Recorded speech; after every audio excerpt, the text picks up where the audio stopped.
Since we last spoke, we are confirming, as we grieve here today, the loss of our lead keeper, Stacy Conweiser. She just crossed her 3-year anniversary here with the zoo. Her expertise, again, as lead keeper, was with She Loved Tigers, and they loved her. I have grief counselors on site. They are dealing with a close-knit family here of keepers. We have roughly about 25 to 30 keepers. They are with grief counselors right now. They will remain with grief counselors. We will bring more grief counselors in as needed so that we can mourn together as a family. Speaking of family, again, Stacy's family has been contacted by the CEO and President Andrew Aiken and CFO and COO Kathleen Breland. They have been in contact with each other. There has also been contact with Stacy's husband. Not releasing his name at this time, but I will say that he is also a keeper here at Palm Beach Zoo.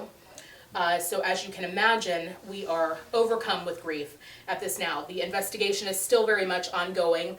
I can tell you that I have learned that once the code red was issued, the male tiger involved, the male Malayan tiger, was tranquilized. We have safety protocols and checks in place here at the zoo.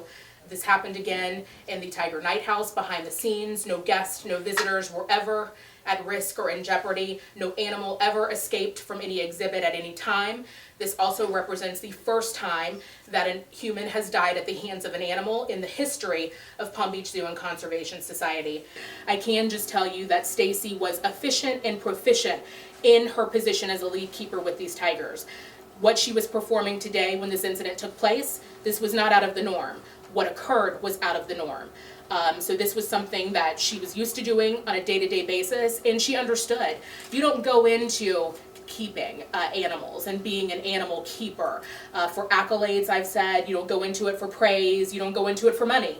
You go into it because you have a passion and you want to make a difference. And in the short time that I knew Stacy, and in the long time that people knew Stacy, if you met Stacy, you knew, because she exuded that passion that she had for these tigers. Less than 250 in the world, 4 live here at Palm Beach Zoo. We serve as a breeding ground to make sure that they do not become extinct. That was her passion. That will live on through Stacy, her memory. It will live on through us and through Palm Beach Zoo as a whole.